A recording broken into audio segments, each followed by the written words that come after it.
So I'll call the meeting to order at 7:01. Can we have a roll call, please? Mr. Allred? Here. Mr. Andreessen is excused. Mr. Fell? Mr. Hopkins? Ms. McFarland? Ms. Sims? And Ms. Yu is excused. All right, so it looks like we have a quorum. Any changes to the agenda? There are none. All right, approval of the minutes of the January 5th, 2023 Plan Commission regular meeting. Any motions or comments on the meetings from the minutes from the last meeting? All right, we have a motion by Mr. Fell. In a second. Second by Ms. Sims. Any discussion? All right, if not, sorry, we can do a voice vote right on this one. Yes. All right, trying to remember again what we were doing. All those in favor say aye. Aye. Any opposed? All right, that passes. Do we have any communications? We do not. All right. We have no continued public hearings, no unfinished business.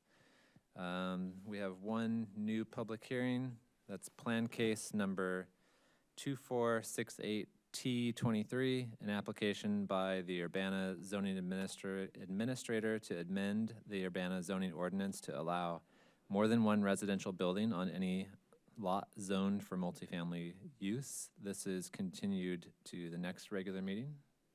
That's correct. All right. We have no new business, public input. Is there anyone that wishes to address the commission? Didn't think so. Is there a staff report? There is none. All right, that brings us to our study session.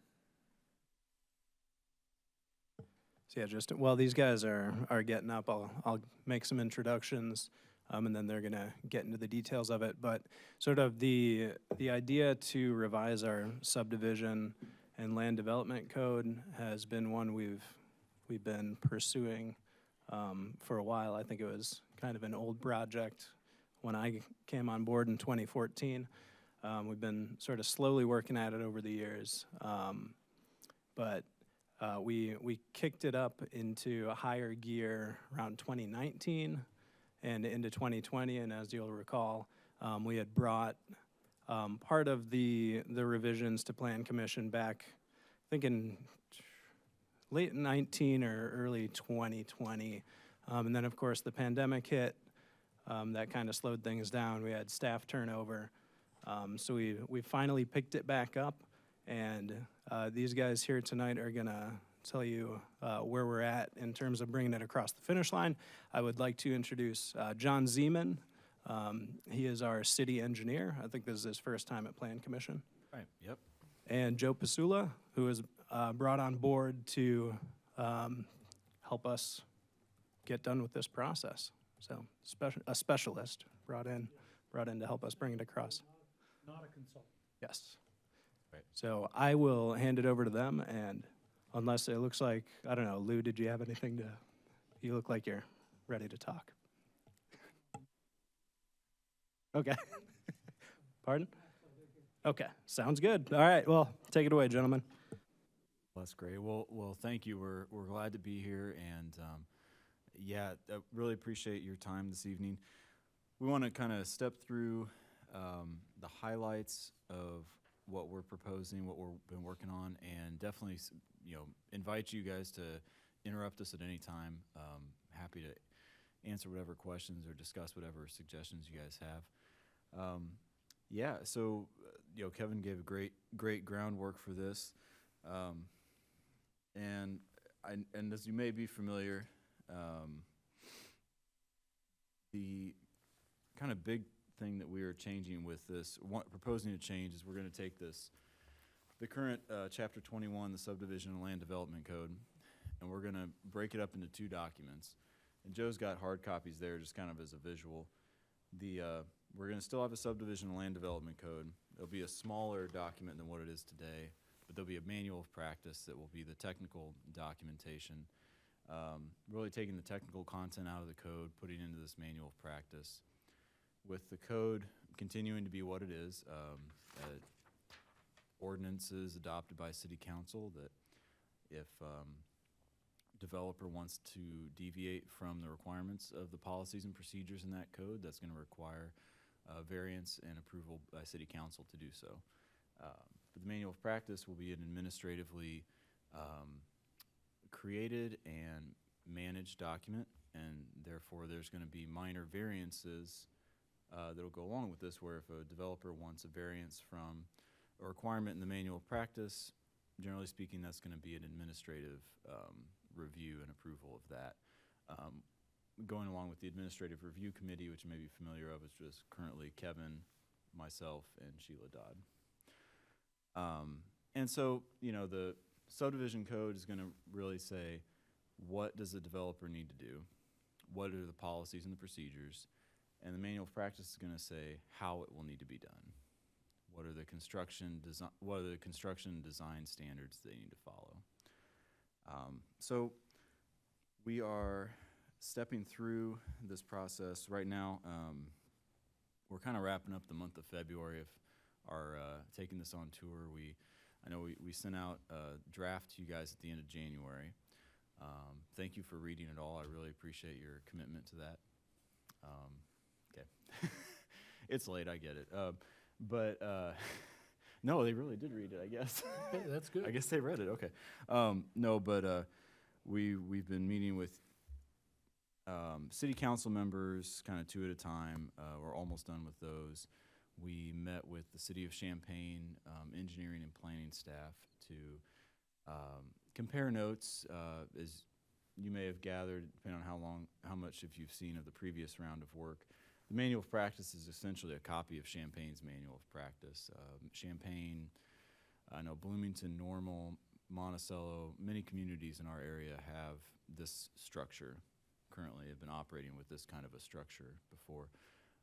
So yeah, our predecessors took the Champaign manual of practice, copied it, and we've been editing it to make it fit with what our ordinances are. And in a lot of ways, we've been simplifying it in some ways. Really, the philosophy we've been following is let's stick with rely on the standard for design and construction, standards that are, a lot of it built on the Department of Transportation, also Illinois sewer and water specifications. It's the same kind of philosophy, the way the building safety approaches the adoption of a building code. Primarily, we're adopting a standard, and then we are identifying ways that we want to deviate from that. And so, yeah, met with Champaign. Also, we held a stakeholder forum just a little over a week ago, and we had a good turnout there. We had about 20 or so folks attend, mostly engineers, other public agencies like Champaign, Savoy, University of Illinois. We had some utilities like Illinois American Water and UCSD. Also some contractors. We had a good conversation there, got good input and some good questions. And so we look to take all this input and the input we get from you as well, and work towards getting another revised draft of these documents by March 10. And then as we move towards our target right now is to take an adopting ordinance to City Council on March 20th for Council to adopt the subdivision and land development code, the Chapter 21 revisions. And with that, you know, general schedule in mind, whether we make it exactly or not, our plan is to have this code and the manual of practice become effective for any plats recorded after July 1st of this year, or for any building permit applications initiated after July 1st. Kind of give a couple months for everybody to get aware of it. And of course, you know, we've got variance processes built into this. If people have been in progress already of plans, we would, you know, have some leniency initially as we rush this out. But what I thought I would do is just kind of, we have these handouts. I gave you these hard copies that are essentially the same thing you got at the end of January, just a couple of corrections we found in some of the citations. But just wanted to kind of step through some highlights here, but by all means, feel free to step in. And in fact, anybody got any questions or anything you want to discuss right now? All right. Well, starting with the stakeholder forum, the subdivision land use code page.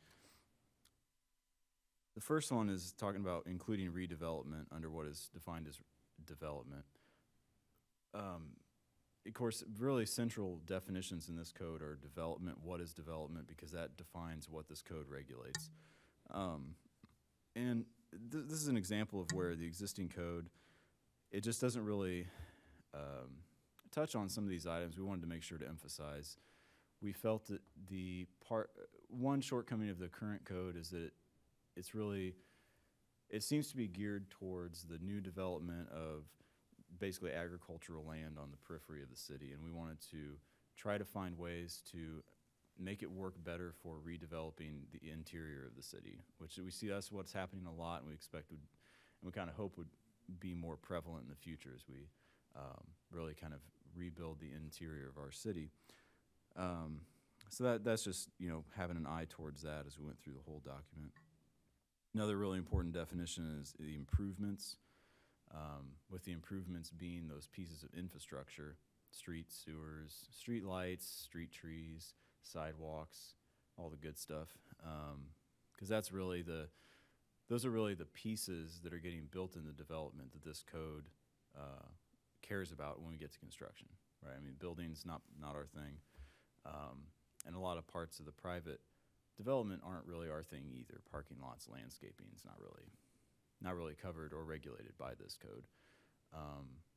And one thing we wanted to make a little more of a clear distinction on, compared with the existing code, is that there are some improvements that are going to become the city's property, or another public agency, or perhaps it's going to become part of a utility like Illinois American Water, UCSD, or maybe you're building something that's in a commons area. It's like a retention pond or something like that. Well, those we're making sure to identify those as public improvements, because those are the things that, especially if you're thinking of a large development, like a new neighborhood like Southridge or something, the public improvements are the things that the city will have the contractor take out a bond for.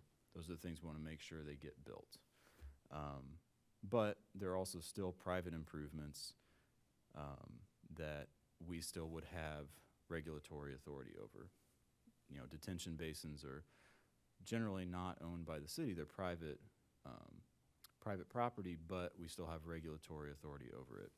So I just wanted to try to make a clear distinction where it seemed a little ambiguous before. Item 4 there, we're really introducing this idea of major and minor variances, because right now the code allows for waivers, but with it being a chapter in the city code, waivers can really only be granted by city council for the most part. There's a couple exceptions, but we wanted to make it a little more clear, especially with the introduction of the manual of practice. So the major variance goes with the code, minor variance goes with the manual of practice.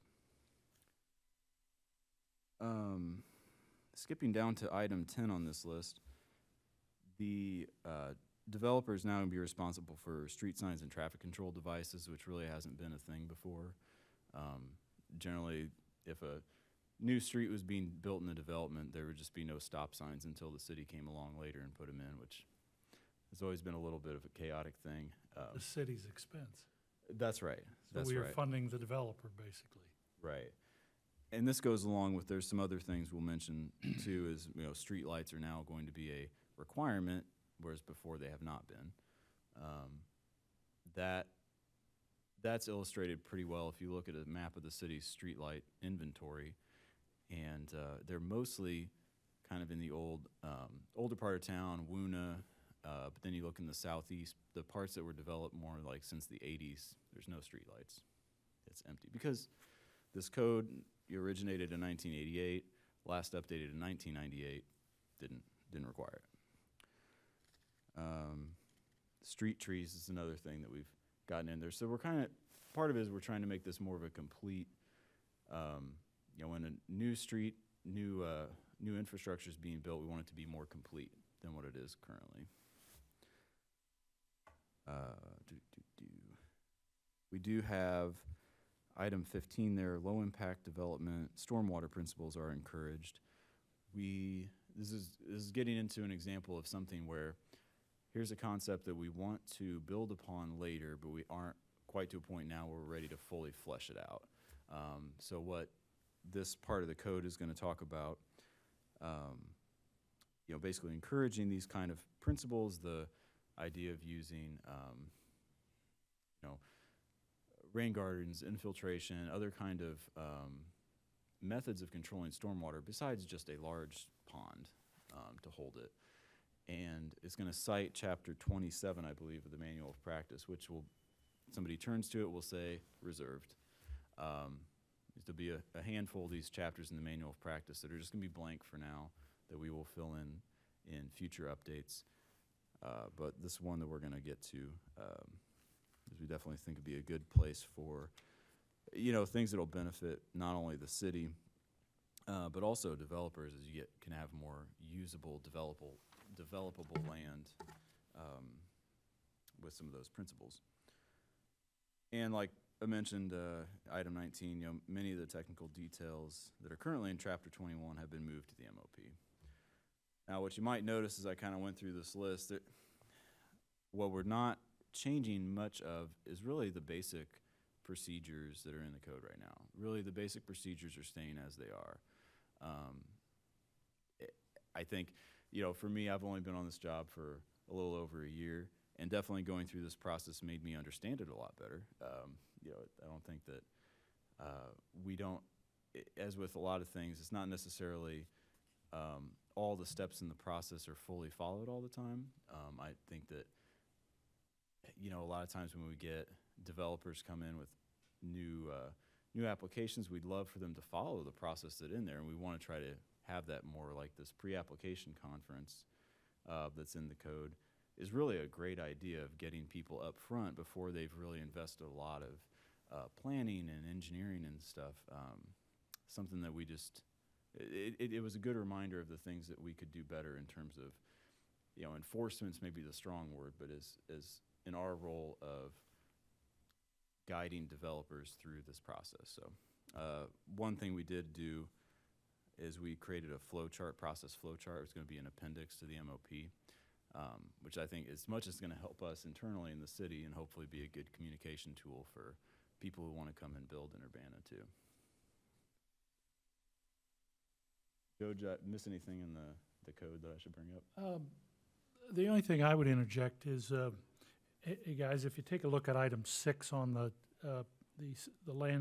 subdivision code, the traffic impact analysis shall consider traffic calming. And that's really not a concept that in 1988 or 1998, but if you look, it's not uncommon to have a developer come in with a preliminary plat that has 10 blocks of straightaway. Myra Ridge, for instance, has that.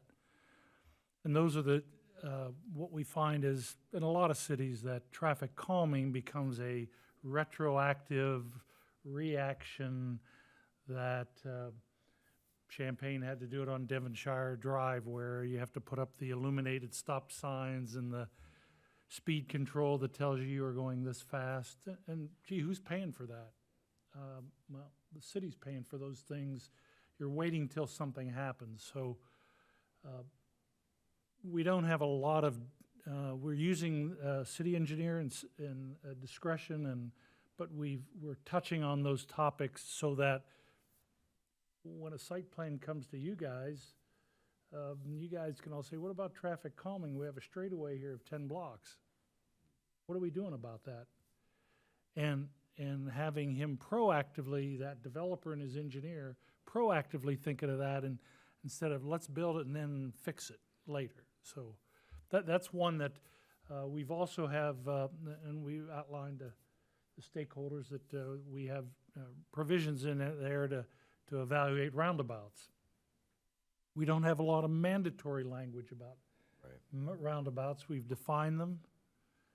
And again, leaving it at the discretion of the city engineer and the public works staff that, if we have a good place where the traffic counts that are forecasted, that we have something in the code now that says, hey, we're going to consider that, and you're going to potentially give that some thought.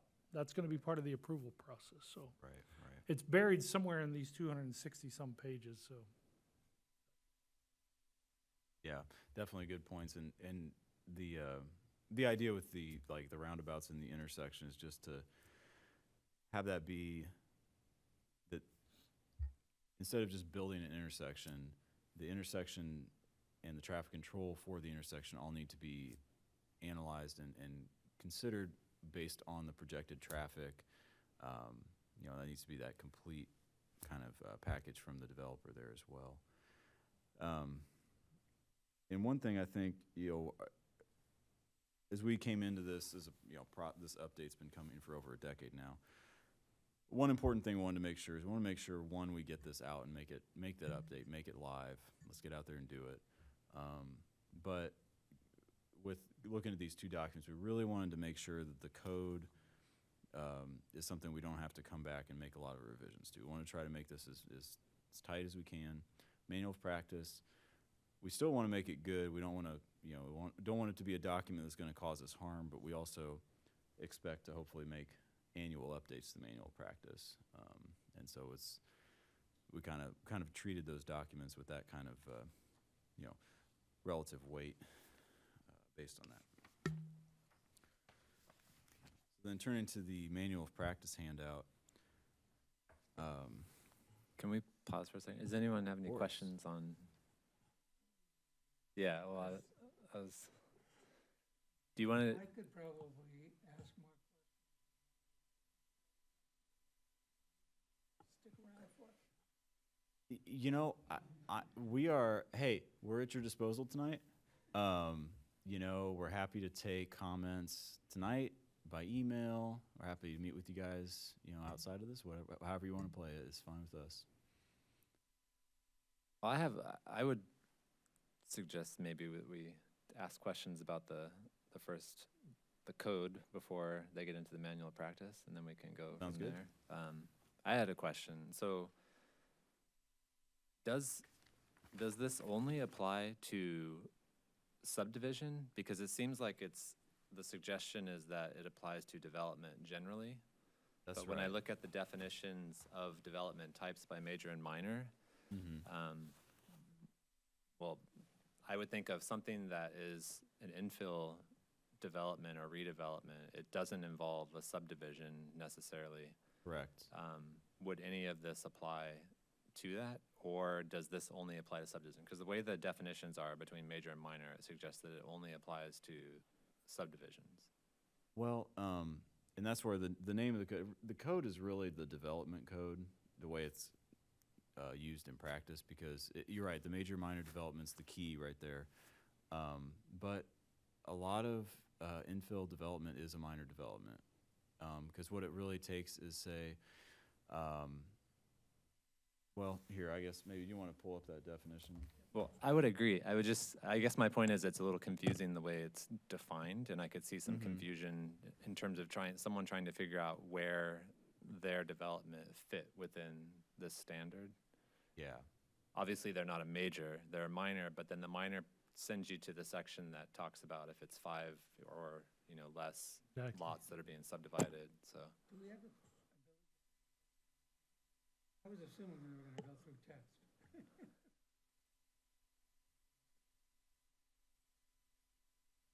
I'm not sure what we Yeah. have access to here, but I don't think we can connect to can we connect to the G drive from here? he's got a. I have mine. Do you have text? Yeah. Okay. Okay, Marcus is pulling it up.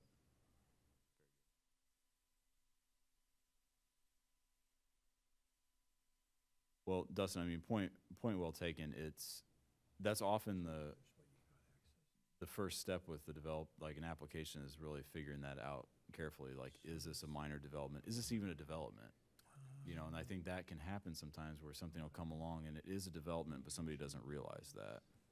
Right. So I would hope that we would want to try and get it as clear as possible in this, right, when we're revising it, so Oh, that's Yeah, we yeah. cut off the confusion that would, someone would have in trying to figure out where they are and what applies and that kind of thing.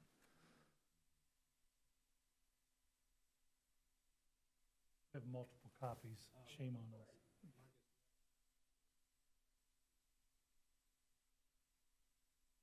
Oh, there. There's you go. Or, oh, that's true. It was in the, we could have gone to the Plan Commission website too. So are we looking at the MOP? Subdivision code. I was looking at the subdivision and land development code. Yep, yep. So just in the definitions, and then the definitions throw you to section 21-425.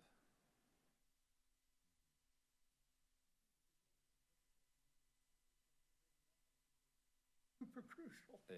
Yeah, I have the manual practice open. Yeah.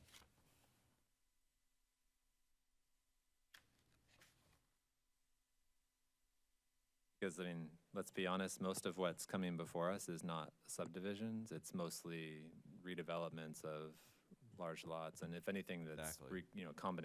combining lots and developing it, but. So here is the definition. This is page 8 of the draft. First, we define what the, everyone read that, or do I need to? Oh, okay, you've got it on, okay. So, the development, and I think we've talked to the city attorney about this definition. But meeting the threshold of section 21-430 of the, and requiring a stormwater management plan creates a substantial use demand for new sanitary sewer service. Mining, quarrying, excavation constitutes creation of change to a subdivision. Creates a change to a mobile home park or a PUD is item 6.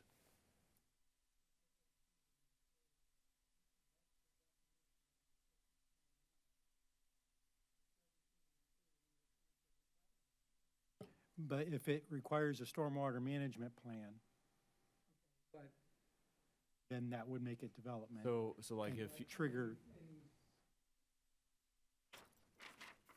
that's fairly common, actually.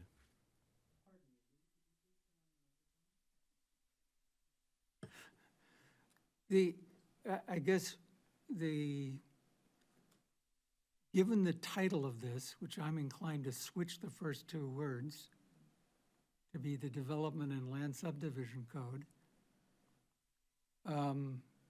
for precisely the reasons that we're talking about, because we're more interested in development than in subdivision. And if most of these circumstances are not actually about subdivision, then we got to prime people to be thinking that way. And for the project at the shopping mall on Broadway North that we just did for the climbing wall and the whatever, that was a development, yes? And by what criterion was that a development?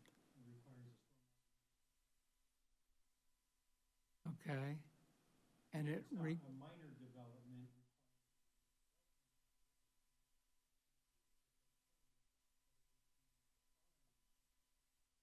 so it was a major development because it,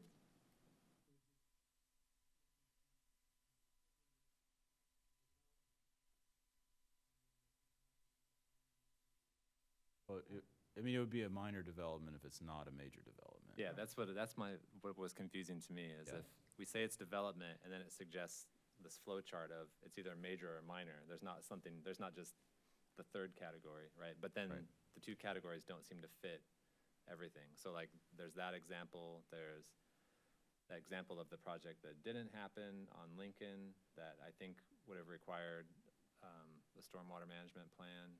you know the one I'm talking about, Lincoln between California and Oregon. So these kinds of things, I think we need to have a way to fit them in this.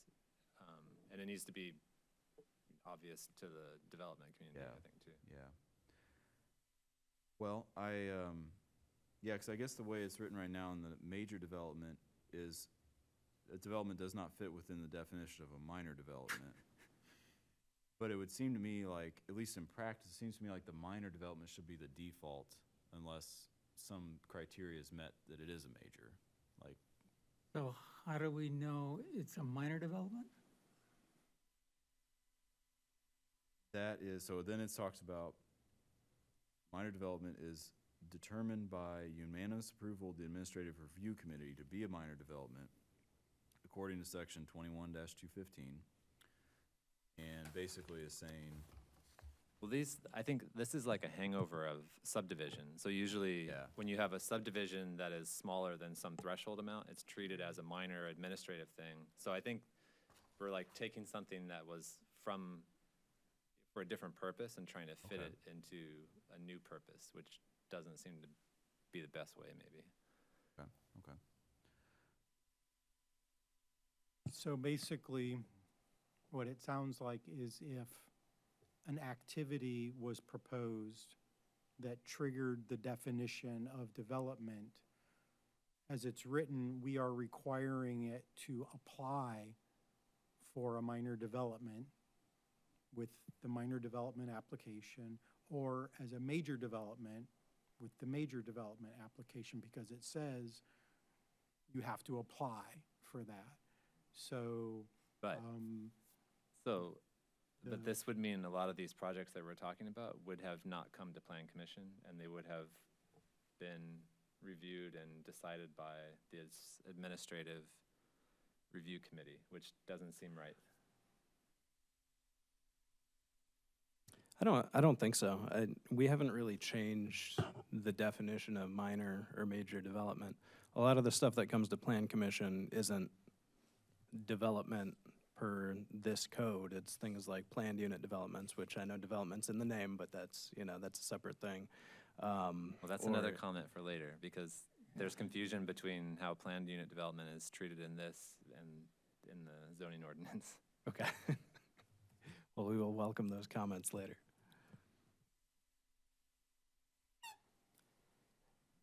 But I think it's a good point that we should try and be clear, Yeah. as clear as possible. And John, admittedly, I haven't looked at the flow chart that you created, so I don't know if this is covered in there, but we should be very clear when you're stepping through the process that, do you meet the definition of development? Yes, then you go and check if you're a minor development and walk through those steps. There is a thing here that says what's not development. Sure. And actually, it may be useful to look at that because that may be more informative. Right, right. Well, we can pull that up too, Joe, if you want to look. Yeah, at Joe, can you go back to the subdivision code? Because in the second half of the definition of development, like Lou was pointing out. Yeah, just scroll up. What, Just scroll yeah, the up. next page. Just scroll up, it- actually. Yeah, it's Scroll up. up.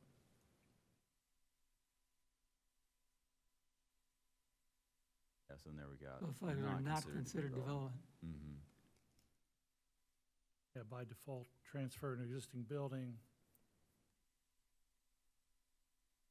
Construction, don't think- item 3, construction of a single-family dwelling. But we're- Maintenance, But we're talking about large multifamily buildings, so they would not be considered not development by this definition, right? you're using a double negative, so you're saying that it would be development? Yeah. Yes. Well, wait, a It single, would I be if mean, it created a substantially new sanitary demand. Right. Well, that's certainly the argument that we get from members of the community about these things, so. Arguments in which way, like, again, like opposed to Yeah. this, yeah. Yeah.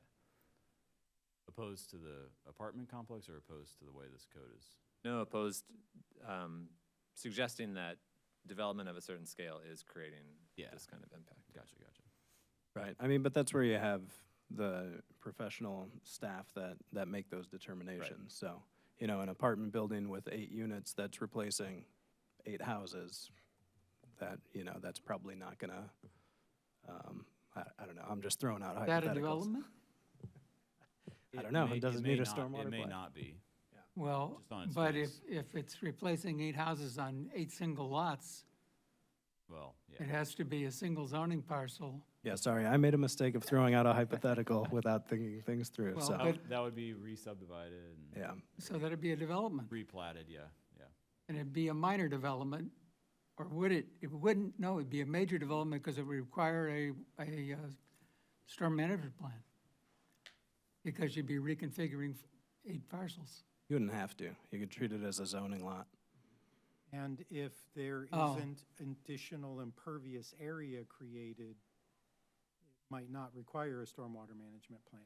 But somebody would be checking whether it was. Right. It would be And reviewed. so this gets back to one of the interesting things about the relationship to the zoning ordinance. Because if it's not a development, it doesn't have to follow these regulations. Right. It only has to follow the zoning ordinance regulations. And building code and all the other Okay, engineering building requirements. code, but not these, is what I mean. Correct, yes. Yeah. But that was more my, Never have. right, but that was more my question is that, are we wanting more development to follow things? Are we putting things into this in the manual of practice by extension that we want development? I'm assuming that there's, part of this is to make the administration of this easier and more streamlined, but part of this is to improve the quality of development. Right. So are we just trying to improve the quality of, like, you know, subdivision, new land development, or are we trying to improve the quality of development more generally to include the examples that we brought up? It is definitely the latter, yeah. I'm not sure that, but like to expand what the definition of development means to encapsulate more construction. Yeah, I mean, I'm open to that. That wasn't necessarily an objective we set out with, but I'm open to that. Is that, do you think more construction should be considered development? The project immediately to the north was a development? 100 Vine?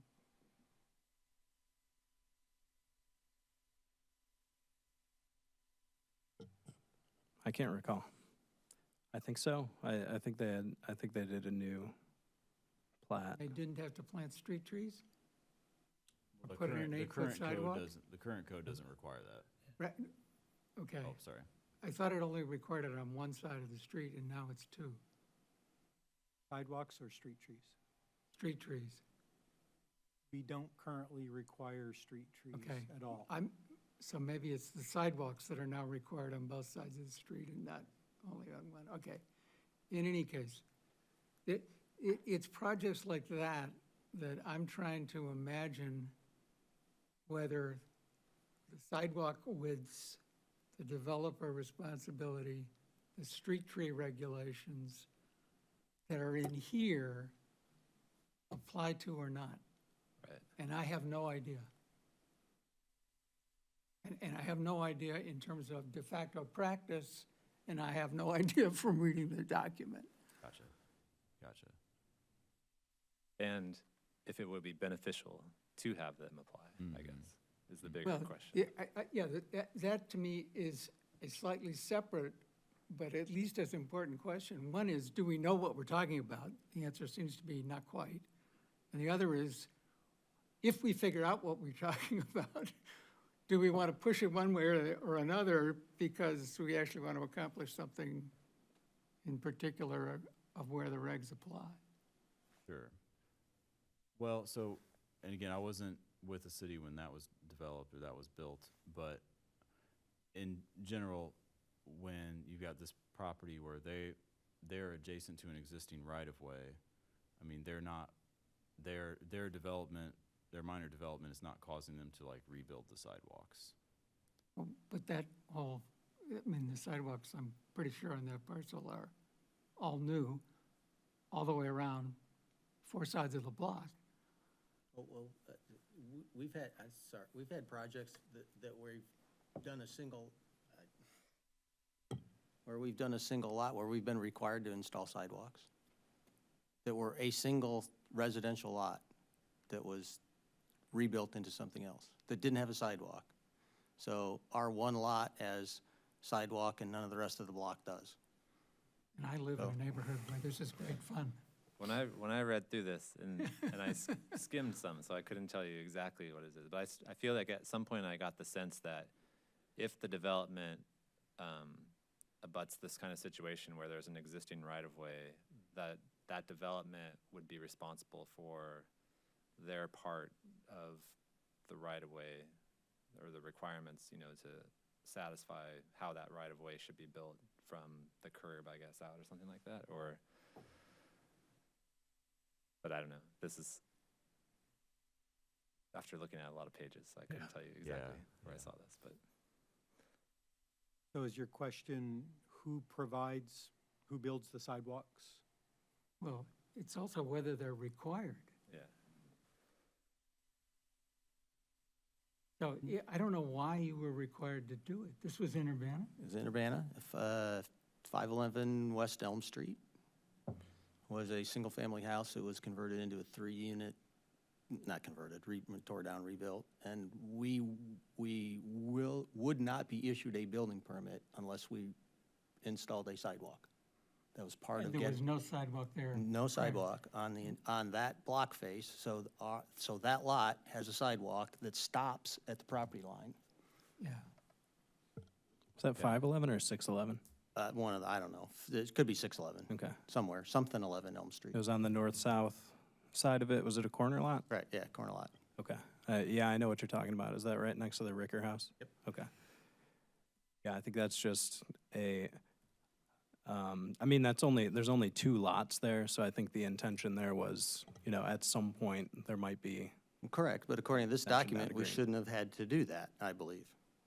Correct, because it Well, says this single-family house. document, this document would say that single lot doesn't apply because it's not a development. Right. Correct. This Exactly. code. However, it did apply.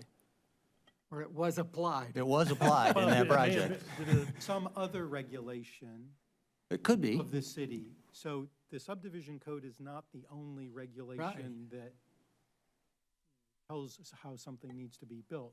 So the fact that this sidewalk was required to be built cannot be placed on the subdivision code, so maybe we shouldn't say that it's Okay, the but what else subdivision could have code. required it? It's Building not a code? building code item. It's not a building code issue.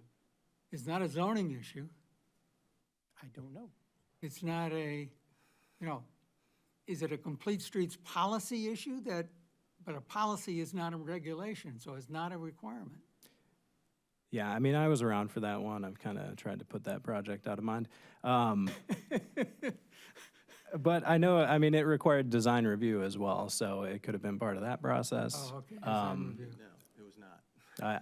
I'm not In sure. any case, I think this highlights the importance of getting down what the notion of development is in both senses, because as you're pointing out, according to this, that case would not be driven by this rule. Right. And if we want it not to be, We do That's not want okay. it to be, because we have exempted for the last 40 years, single-family residential from the subdivision code. Yeah, I think that's clear in the Right. definition of what is not development, but I think we're bringing up a lot of other examples of multifamily that seems to be development, but isn't obviously captured in the way things are defined here. So one of the purposes that's spelled pretty clearly is that the Administrative Review Committee would look at a proposal and determine whether it would be development or not, and whether it would be minor or major. And that's the Secretary of the Plan Commission, the Director of the Department of Community Development Services, and the city engineer. Right, but wouldn't we want it to be less subjective from the start? And more, Can I offer, I'm sorry, I didn't want to cut you off, but what I hear, and having read, I do think going through, so I want to say two things. One, as the conversation is going, so having gone through and I read and then skimmed, there does seem to be a tension where subdivision seems like an artifact that doesn't align with some rewrite. So maybe go through and do like a word check and to be sure that where it shows up is aligned with the other content. And I can't tell you all of it, but there were certain things that I was like, well, this doesn't sort of fit with the current languaging in that section. But I do wonder, and maybe when you go back and listen to this tape, it sounds like that there is, I could be wrong, but there seems to be the two categories, right? Major and minor. And they're also, because we're articulating this third thing, right, that is development, but maybe is somewhere between, and I don't know what that is, but I am hearing that there's this tension, and maybe to figure out what would be in that third bucket, and then backward engineer, and then, because it could be that you might not want to automatically make the minor the default, because the third way could be some hybrid or some other adaptation, and I would really again, take paper, brainstorm, and say, what all kind of doesn't fit neatly into these two categories, and to think about all of the various scenarios, because as we talk through, I feel like we're coming up with more things in the middle, and I think you guys would probably come up with more things of the middle, and it would be nice, and it doesn't line up clearly with all the things that aren't, so. Yeah. No, I like that, and I think that's a good task we need to tackle. Is what I'm hearing. What I take it from that is like taking more case studies, trying to run them through. How would they fall out in this code the way it's written right now? Yeah.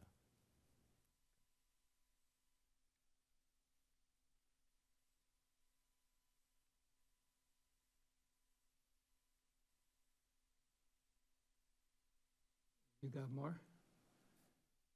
Can I offer, and I do think removing the subjectivity as Urbana tries to move towards more equity and more transparency, right, in its practices, the less it seems like a small group of people make decisions, the more people trust the process. And the more it feels like there could be some subjectivity and then people talk, then the less equitable things seem to be. So I know, even if there's a long addendum that no one ever reads, it's better to express what your intention is than to feel like four people get together in a room, and depending on the wind and the reading and maybe one person's out, they could come up to different answers. And then, I think about case law. You don't want to have to wait for 100 years to get a full clarity of what something meant based on 100 years of data. So as somebody that's been administering the subdivision code for 6 years,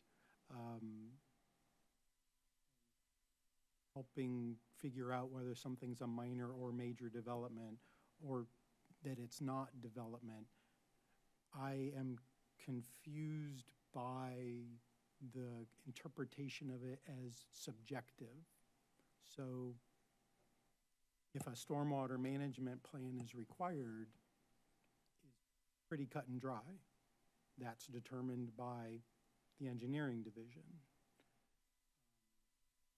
If somebody could point out to me or clarify or explain one of the subjective terms that says whether something is development or not, or is exempt from development, I would be happy to hear it and can better address it. I think we're not going to solve this here, but I think one of the things is the first statement is meets the threshold of section 2143B of this chapter and requires a stormwater management plan.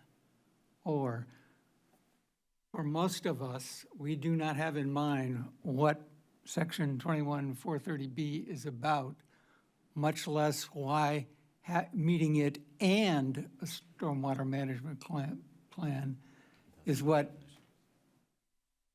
sets it in place. So it may be thinking about where the words are and where the descriptions are and the cross-references.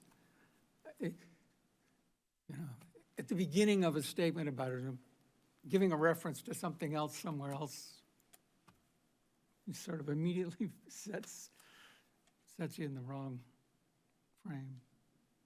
Yeah, and I agree with you on that, Lou. It is, I don't like citing things in a definition necessarily, because you don't want to have 3 different papers in front of you and be referring to multiple things at once, because then the next paragraph down refers to a separate section, so you've got to refer to a couple different things. I do want to kind of echo what Marcus said, though, in that, in my experience of administering the subdivision code, it's been a pretty straightforward process. We just have to check the references, say, what does this say? Does this thing that somebody is proposing fall under these criteria? No, okay, well then it's not minor development or what have you, so. So it But may it's not work, clear. but the Obviously, wording it's doesn't not work. clear. And 'Cause if it's you are got- here, then what, Well, section 21-430 is the section about stormwater management Yeah, but, and requiring a stormwater management plan. So it's well, if referring you- that's what this is about, then it should just say, if it meets the requirements for a stormwater management plan, as stated in section 24, then Yes. if that's all it means, then it should say that. Because So it's a matter of what this says is that clarification, there's not one set of subjectivity. criteria, and it requires a stormwater management plan. In fact, that's not correct. It's Yeah. only one thing. It requires a stormwater management plan for a certain reason. Or maybe it doesn't. Maybe the sentence actually is about something else. I don't know. We'll clean it up. Yeah, Thank you.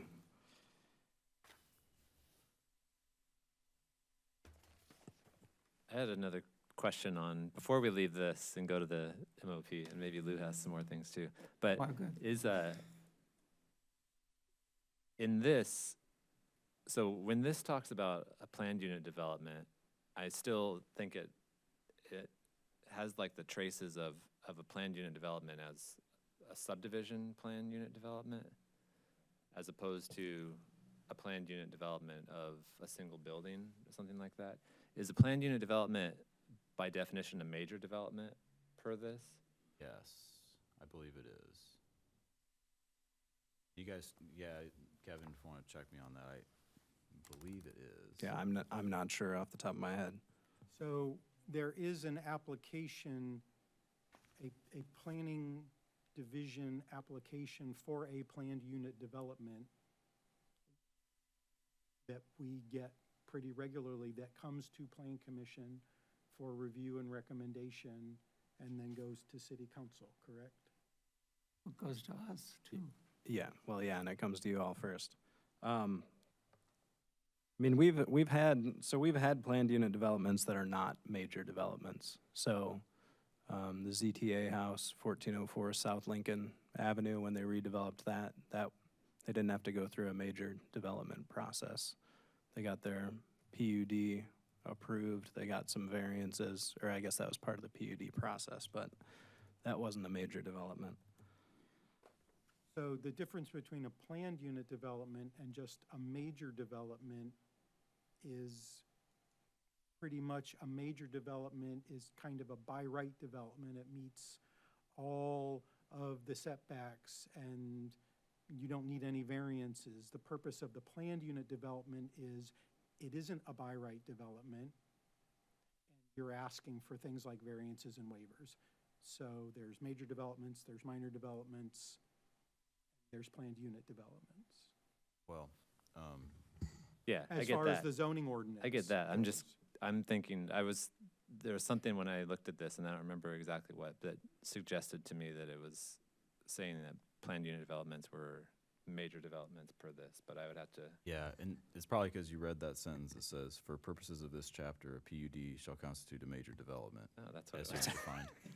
So you probably read that sentence. Look at that, clearly written. I love it. So, which can bring up the point, maybe that's not what we want necessarily. Yeah. I'm sure that's a carryover from the existing code. Good, so I wasn't delirious when I was looking at it. No, no. So Kevin, you brought up a point where, from your experience, you're thinking there's examples of it not being a major development, not being Right. treated as a major development. Is it even inherently a development? Stormwater management plans required. Was it? No. No.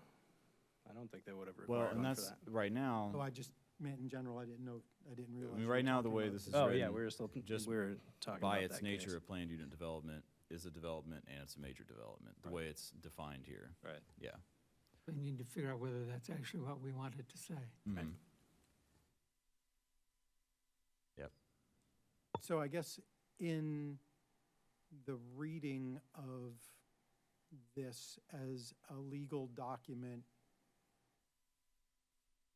you first figure out whether the code applies to your proposed activity. So you look to see if it's fits into the development definition. And if it doesn't fit into the development definition, don't worry about classifying it as major or minor Right. or as a planned unit development. It drops out. Right. So Yeah, I if think it's the confusing, Zeta though. That- house- It's confusing if Well- it says in this code that a PUD is a major development. Right. And it might be a minor development, Yeah, or or not a No development development at at all. Right. I guess to ask the question, like, what about a planned unit development would make us want to treat it differently in this code? from Anything else? I don't- they can vary so much that it's, Yeah, I- the way it's used in this city, the idea of a planned unit development, as it was sort of invented in the early 70s, was Johnny Bruce's Colony West. And that was, a major development that was mostly related to subdivision code. But that's not the way we use it today. yeah. I mean, in Urbana's definition of the term. So that's why I can imagine that language was inserted by somebody at some point. It would have made a lot of sense, but. Yeah, that's why I was asking, because I think it seems like it's more an artifact of what Lou's describing, so, planned unit developments as a version of a subdivision, right? Sure. Yeah, because, the planned unit development, the mobile home parks, those are treated as like special cases in the definition of what a development is. Where it's like a mobile home park is a development, period. So, and those are definitely definitions that I didn't like evaluate, from my engineering brain. Right, that's, So- that's where the planners come in. We'll take a look and see if it makes any sense to have that in there like that. Or if we were just to treat those as everything else, whether it's I mean, is that kind of what you're asking is like, why should we treat those differently than everything else? Right. Yeah. I think back to Marcus's, when he was trying to work through the flow chart here, I think that if you can work through the flow chart with a PUD, it would be, a major or a minor development or not a development. And we just right? treat it Right. the same as anything else. Right. Yeah. Okay. Right, so Marcus, good, no, good point, yeah, but, yeah, and my point was just, if it's in here, that's super confusing, so let's evaluate it and get rid of it if we, if that makes sense. That was what I had for the land development portion. Lou, do you have anything Yeah, else you want to tackle? I'm going to do them in order because that's the way they're notes. So where it talks about the comprehensive plan, in the beginning of this, one of the purposes of adhering to the comprehensive plan is to prevent overcrowding of the land and undue congestion. And this is, if not 1890s language,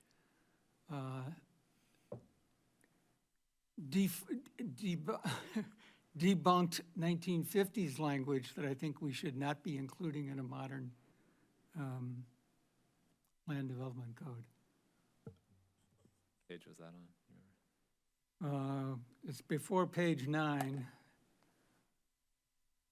I don't have a page number in front of it. It's the reasons for, For the following purposes, subdivision code is Yeah. adopted for the following purposes.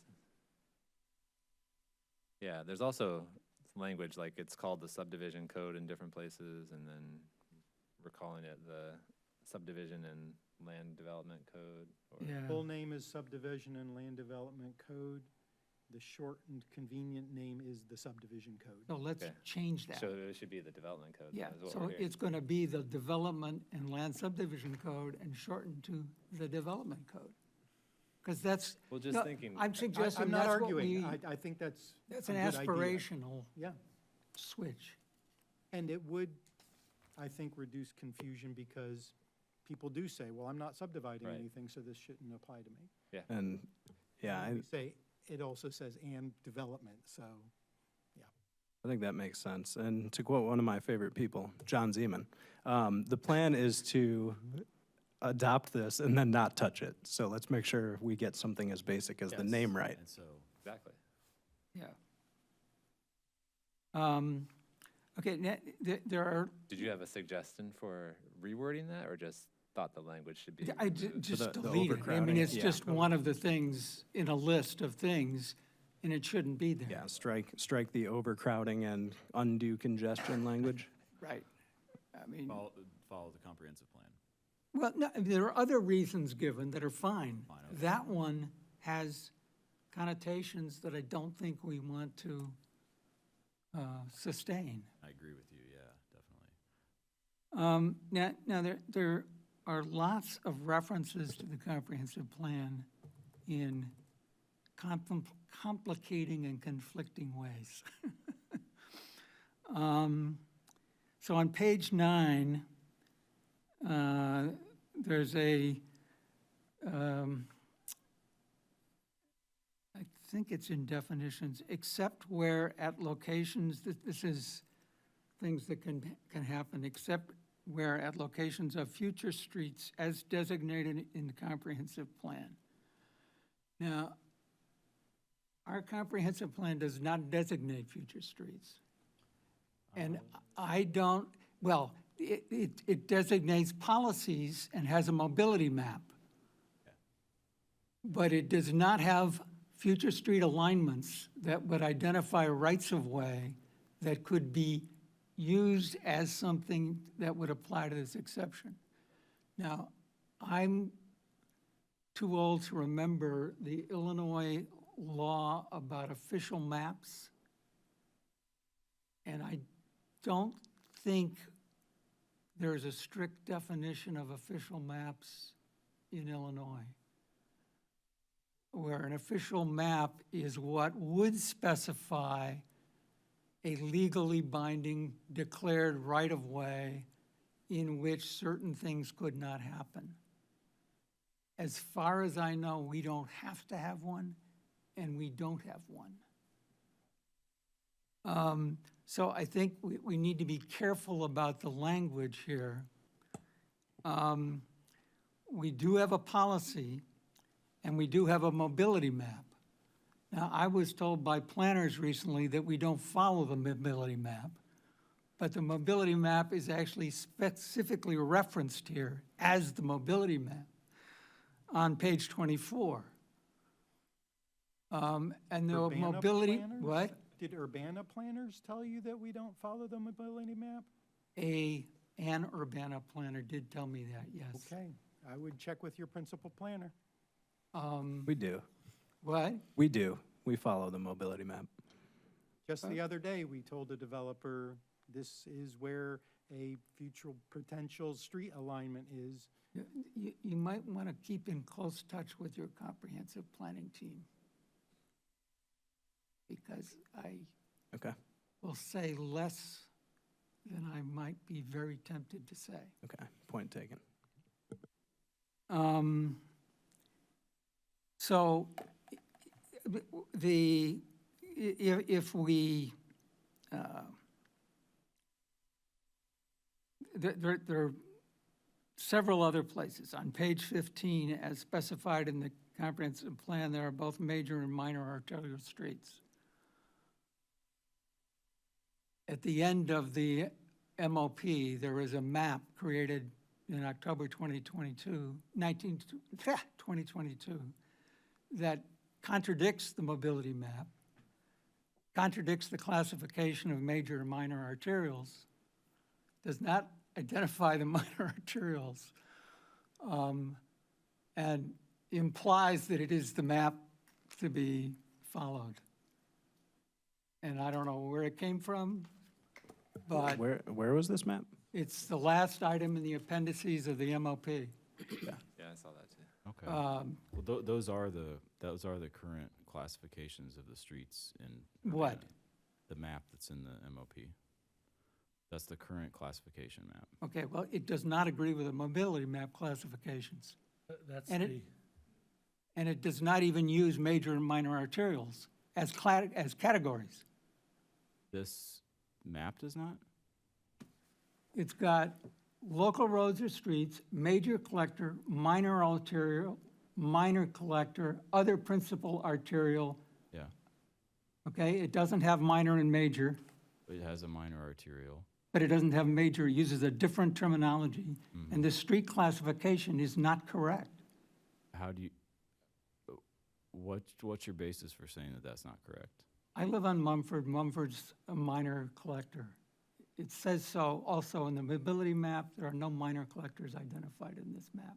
The definitions of a collector or the classifications are defined by the Regional Planning Commission in cooperation with IDOT. It's not in the comprehensive plan with the current. But that's what it refers to in this subdivision land development. And I'm pretty sure this is wrong and the mobility map is correct. And it says elsewhere in here that the Urbana documents supersede other documents by other agencies. Well, it's possible that both maps are correct in that the map that's in the comprehensive plan was correct when the plan was adopted, but since we've adopted new, Okay, I mean, new classifications. This may be not the place to argue about it, but if Yeah. you actually look at the map, it doesn't make any sense. Either that or I'm colorblind and don't see what's on the map. But it also ought to at least be consistent terminology with what it says we're using, and it isn't. So would the change be just to call other principal arterials major arterials? It doesn't identify the minor arterials. But it does. I mean, Where? it's in yellow. That's what the all legend the says. yellow lines. Okay, yeah, I'm sorry, it doesn't identify the minor collectors. It says it does. I know it says it does, but it doesn't. Minor collectors, so South Race Street, am I? So I there- think- That's a yeah. major collector according, It's actually, No, that that's a one's minor that one's a arterial, major. which I don't think is correct. It looks like there are some minor ones, but I don't see any in the south part of the city. And I'm pretty sure Mumford I is a only minor see- collector by definition, having gone through the hassle of getting it repaved and all the rules and regulations we had to follow, et cetera. Anyway, the big issue to me is that we're using different terminology in different places, and we're referring to documents inconsistently. So if we're gonna do a new comprehensive plan, we need to write the ordinance. We can worry about the MLP because you can change it easily. We need to write the ordinance with language that's at least consistent, maybe with the existing comp plan, but ideally with the one we think we're going to have. Very good point. Thank you. So it might be that the terms that are in the 20-year-old comprehensive plan needs to be updated and moving forward with I the terms don't in the think so. subdivision. Because the MOP uses those terms, not these terms. Anyway, Terms from the street classification map? yeah. Okay.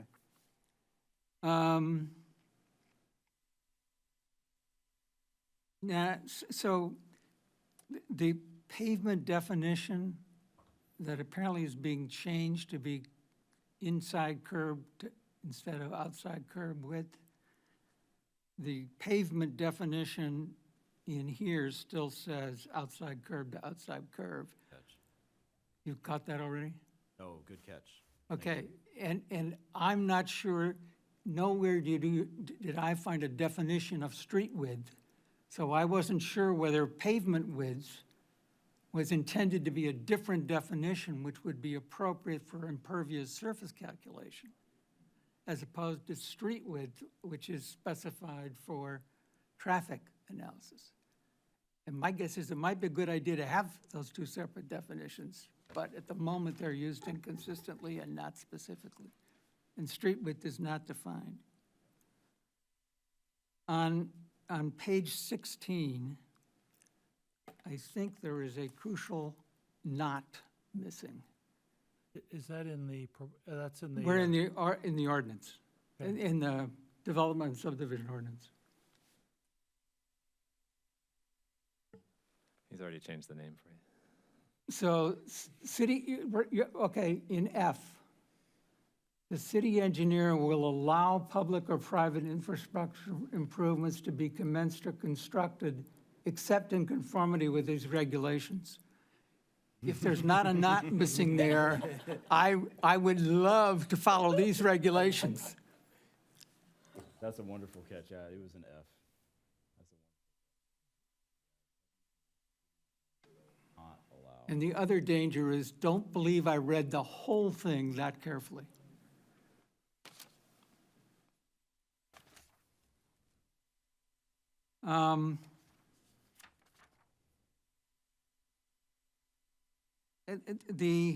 There's also language about disrupting the allocation of land uses and public facilities established in the comprehensive plan and requirements that regulate, this must be, I didn't write down a page number, I'm guessing it's still on page 16. It refers to the comp plan as if the comp plan were a regulation. And the comp plan includes aspirations, policies, goals, et cetera. So I think we have to be careful about referring to the comp plan as a regulating. And we also have to be careful about properties designated use in the comp plan, because the tendency now is to identify development types or development character, not designate uses by property. That's the function of the zoning ordinance. So this again is old-fashioned language that I think we should clean up. This is in the scope A, item A, on page 16. Then on page 24, there's specific reference to the mobility map. And I've learned from the current comprehensive plan team that there won't be a mobility map. So I think we need to find some more Well, general language. That has not been established, that there will or will not be a mobility map, Okay. so. I'm talking about labels and policy notions. It might be a good idea to refer to policy street development policies or something, so that we know Yeah. what is being referred to. Yeah, I would prefer not to call it the mobility map, because I think I it's would the, actually at this point as well, because the language has changed in the last 20 years.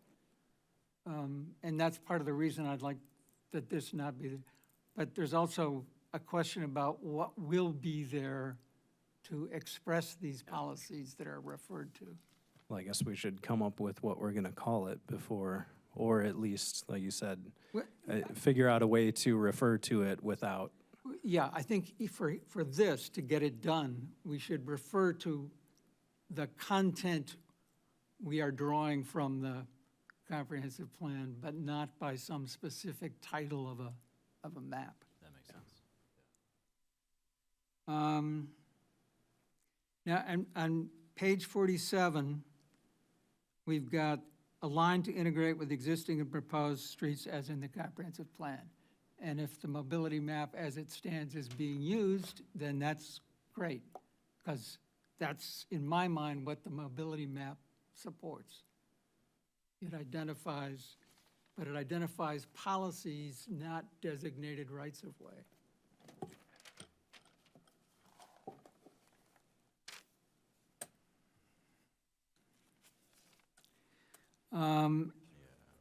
On page 48, there's a reference to bikeways required per Urbana bicycle master plan. The bicycle master plan has recommendations, and again, I believe it is a plan, not an adopted regulation. So I think we should refer to it carefully. Yeah, I agree. It is, technically, it is a part of the comprehensive plan. Yes, it is a by policy amendment, document. which this says it is. Right. But again, that makes it even sort of more important that the distinction be there. What does it say currently? It says required. It says something about required by the bicycle master plan. Okay. When- That required is the problem. Yeah, I had a question about this too. So understanding that we're not expecting a lot of new subdivision, but this is meant to address new subdivisions. The current bicycle master plan wouldn't have anything to say about the location of bike paths in new Right, subdivisions. right. So, Well, so what we need is policies right, about that. And yeah, it may have policy statements in it, but this implies that the only thing that matters is the to be location. referred to is the required plans shown on the map, as it were. And we want a policy, which presumably is in the complete streets policy, which I did not go look up. Or at least that might be where it should be.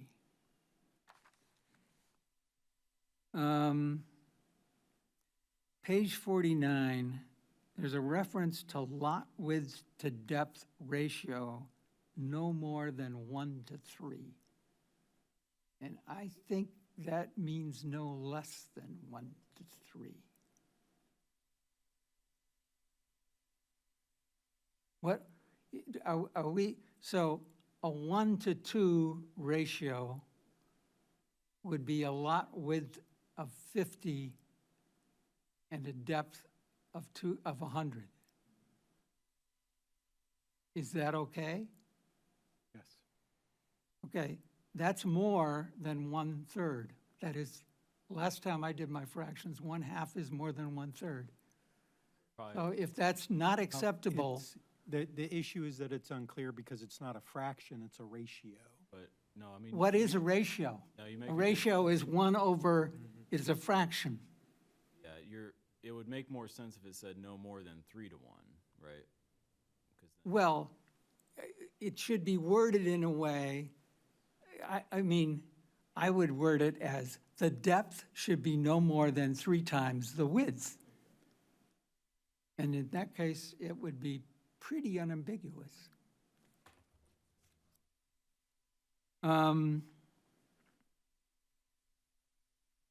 Let's see. A question going back to the, dollars, right? Pardon? I was like, I just, so this process, when you're retrofitting a manual and going through, is a very challenging process. So typically, you really want to crosswalk, right? You go through with all the major things, and then you crosswalk for consistency. And I just would say, your having done this is like a super amazing gift, because it can cost like that, if it's done well, and you want to clear up clarity, because often what happens when you're redoing a manual is if you're not doing this with the kind of fidelity where you're really you end up with more confusion. Because it's actually harder to retrofit a manual than to just start over again. And so you guys have actually chosen a very difficult, because there's always these tensions in the language, and you miss, or you'll assume that everybody else, because again, it's your manual, and you'll read into it, and you're like, of course I said that, but that's not, because it's an artifact. And sometimes it's just very good to be very clear about this is the expressed intent, and to make sure that you say that, because I mean, having written it always works this way. And a lot of times you're like, you know what, it's just not even worth it, because it takes so much fine, attune, and sometimes having someone who isn't you, who doesn't know anything about what you're trying to say, really read it, because you are going to read it with the knowledge of what you want it to say. Right. As opposed to an external person who's like, I have no idea, or that doesn't make sense. But that's I guess I want to say, it's a hard process. So I want to really I want to say what you're doing is really challenging, and thank you, Lou, for doing this, but it is a challenging process. Well, and I appreciate that. And I do want to say, this is our best meeting. Like, you guys are actually giving us real comments. You know that most people just kind of smile and nod like, okay. Well, I was going to point out that I'm dangerous in these things. This is great. What are you doing for the I have a next? background in landscape architecture, planning, and I've worked with a lot of civil engineers, and I did a lot of storm What are you drainage doing stuff. for the next So- 3 weeks?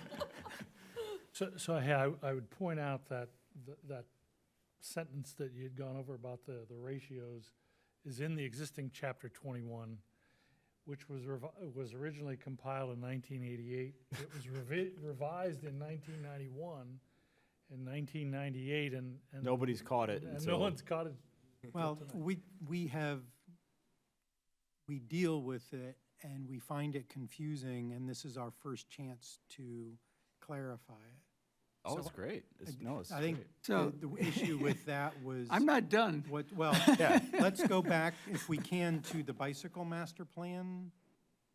Page 48. Yeah, so what it says is paths shall be required as per the bicycle master plan to provide guidance to developers where they are supposed to put in bikeways. So Is- what I is- heard is the recommendation is that the bikeways are required by what a document shows, where a document is providing recommendations. Yeah, If the we say that it's a yeah. requirement, that's a problem. Yeah, If they're going to be required, they need to be required by this ordinance But what it as says is, recommended What- in the plan. what the language says is bikeways shall be required where indicated by the bicycle master plan. It doesn't say where required by the bicycle master plan. Ah, okay. yeah, that's a good point, because it's saying if it's shown on the bicycle master plan, you need to put this in. It's not, So So, then, yeah. I mean, good catch. Yeah. But then the question is, do we want to do that? That is the question.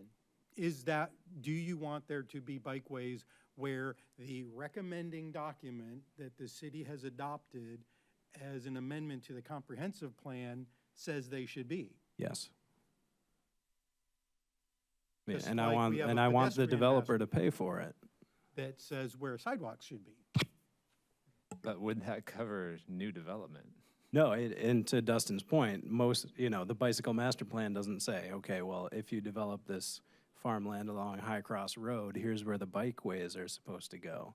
Right. But it does cover stuff that's in town, so if it's that redevelopment piece, so if somebody is doing something that's along a bike route, then they would have to do it. So, yeah, I'm trying to think if there's a good example. I'm thinking of the retreat, but they only had to put in half of it because it didn't actually extend their property didn't extend all the way to the street that it was supposed to go to, but we had them put in their piece on their land. So, Do we have other parallels? The pedestrian plan requires sidewalks? mhm. Yes. recommends sidewalks, It does. but Sidewalks, curbs, curb Well, ramps, but- things but like it- that. they're everywhere. I mean, this requires them without reference to the pedestrian plan. Right. Well, Yeah, is it- I wonder if there's a way that we could,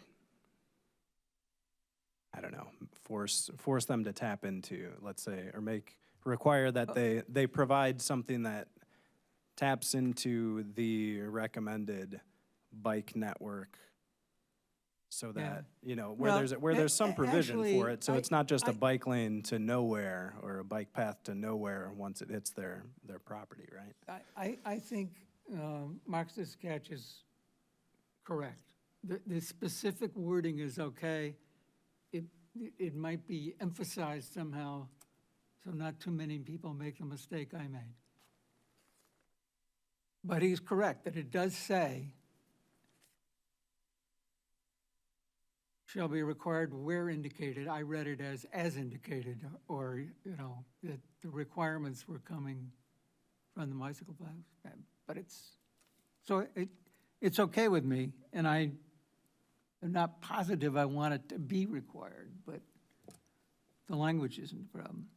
So on pages 50 and following, there are the comprehensive plan, again, it references comprehensive plan requirements and not requirements that, and again, the exact language probably matters, but it's referring to sewer system installations where the installations have to take into account the sub-basin design and sufficient capacity, and in over a few pages, there's reference to,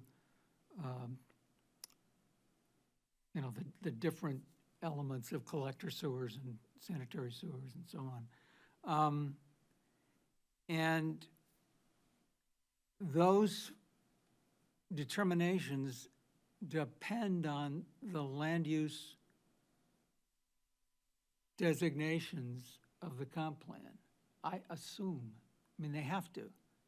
There has to be some notion of what build-out consists of. Can you pull that up, Joe, so we can see what the On page text actually 50, you said? says? Yeah, I should have, I'm on page 50, 50. Page 50, you're on 48. Well, 52 is sanitary sewers. You're talking. Well, I've said this I've noted it as 50 and following. Oh, okay. So rights of way, I think.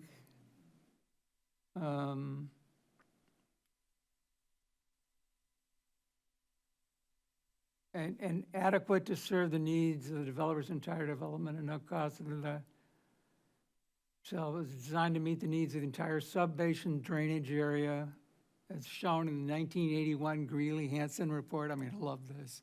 That's only 40 years ago.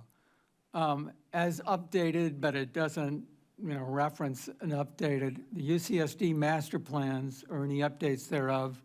And those estimates have to be based on notions of build-out. Otherwise, you don't know what, if it's ag land, there's zero. Or, So we have broached this language with the sanitary district staff, their chief engineer. Took no objections to that. I think one of our internal comments is, a 40-some-year-old document, do they even have it? Because that's what we asked the district, we're funneling people to you to find out what that is. Now, hey, Lou, I'll have to admit, I've done sewer planning in Champaign for the sanitary district, plans that I did in the 1980s that are still being used. I mean, that long-term planning can go on 50 years and more. well, Yeah, and that's for sewers, it often does. Yeah. But what I'm sort of trying to bring up is the cross-connection to the comp plan. If we're going to be identifying future development or intensification, this doesn't have to be greenfield, intensification compared to previous. I mean, look at what's happened on Green Street in Champaign, that I think it would look better for us if we somehow were able to identify something more specific that made clear that we know that these calculations are being done consistent with what we are saying we want our development to be. So you're commenting on the lack of reference to the comprehensive plan and the future vision of the city because this doesn't say anything about the comprehensive plan. Yeah, indirectly, that's what I'm saying. Okay. But it could be referring to a UCSD plan, and there are UCSD plans much more recent than 1981. I mean, they did one around the time we did the 2005 comp plan. I don't remember what the date of it is. Sorry, I'm laughing because that one contemplates just massive amounts of development on and east of High Cross. It does, yes. Oh, yeah. And, you know, that, we could even be saying that we would reduce the build-out design standard to be used for this. And we could do that with the intention, I mean, one of the great ways to control development is control access to sewer capacity, or to force developers to pay for the increasing the access that was not provided because it wasn't wanted. I mean, that we don't want it to be out there. But I mean, that's a great example, reducing the design expectations for sewer capacity east of High Cross Road might be a great idea. So the issue is partly about language here, which I think just, it's embarrassing to read, frankly. And the other is the substance of it, of wanting to think we have something more intentional, more up to date. Okay, on page 54, sump pump service lines, and I have to confess that this is new to me. And I don't quite understand what a sump pump service line is distinct from a storm sewer. And A2 says all, which the MOP also says. E says under certain conditions. And K talks about principles of low impact development, which I hope would contradict the all. And this also gets back to the no single lot detention, which gets back to the LID, which gets back to the comment you made about our aspirations, but we're not really ready to set them up. And so maybe somebody could explain to me what the sump pump service So could you scroll collector to is. that section? Let's see, that is 430. page 50.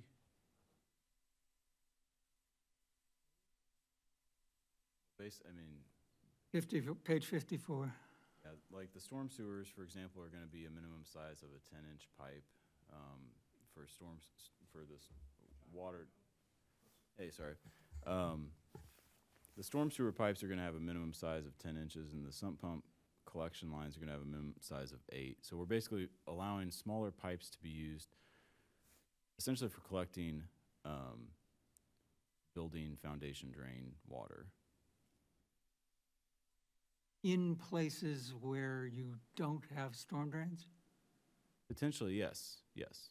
But the way this is written, you have to have both. That is correct.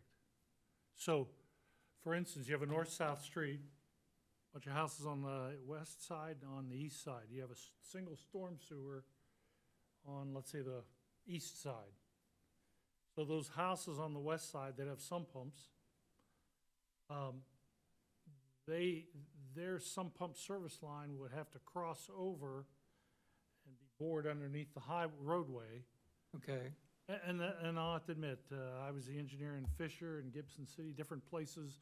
What is kind of the norm these days is put a storm sewer on one side, put this 8-inch diameter collector line to have a place where the sump pump, so that you don't have the sump pump discharges bubbling up in the front yard and coming across the sidewalk and Right, icing. But So- in that case, what you're describing, you would have the collector, the sump pump collector on one side and the storm sewer on the other side. You would not have a sump pump collector in all Well, development fronts. well, when we say in all developments, I think is to reinforce when a developer comes in the pre-application, hey, give me an exemption to not, just don't let me, I don't have to do it at all. So What- when so it what- says what- all developments, Well, so page 54, A2. and hey, Lou, I agree that where it says for each lot, Yeah, for all I developments. think those 3 words are problematic. I think. Yeah, well, I agree. That if there's access to a storm sewer, it You negates don't the need need for a it. sump Well, pump. and if you Yeah. go down to E, Right, because E then further defines it and discusses what I just came up with, that, if you have a storm sewer out front. So I think that language, I think that's a good constructive comment. okay. The so phrase "for each lot" is It problematic. has to go. Yeah, And then yeah. E, can you scroll down so we can see what E is?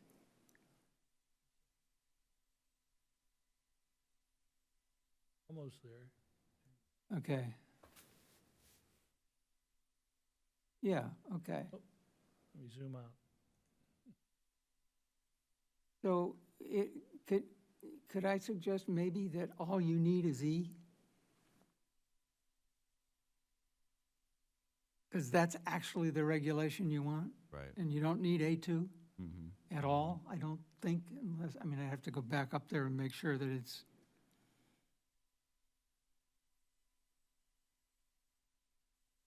Because what you just described makes sense to me, and E says that. And cross-check with the MOP, because I think the MOP has either the same or similar language.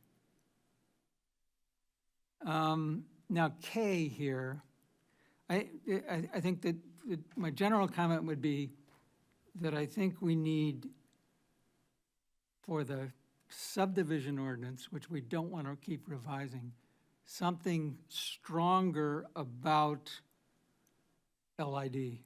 Okay. Okay? What's in there at the moment, and then hollow by reference to a, undeveloped section. Especially because you have to, again, I've got a lot. It's all internal drainage intentionally. And when I see this no single lot detention, I'm thinking, whoa. And then I read K, and there's exceptions. It's sort of a little bit of aspiration, but it doesn't come across as a regulation that, I think we need to be saying something in the, where you have it as 6.16, I think, where you made the comment on your summary sheet. Okay. That recommends